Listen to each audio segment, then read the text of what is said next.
The world's most destructive dog I have ever owned. Look what she did to the baseball.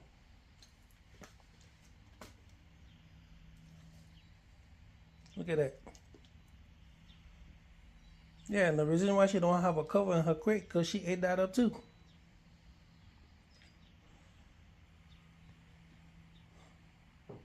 Very destructive. She can't have no toys. Look at this mess. Look what she did to the baseball. I guess no more fetch for her. The world's most destructive dog I have ever owned. Look what she did to the baseball.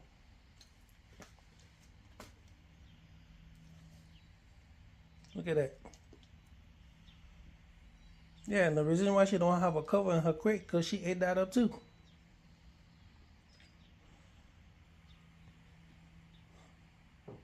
Very destructive.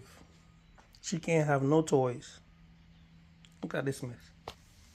Look what she did to the baseball. I guess no more fetch for her.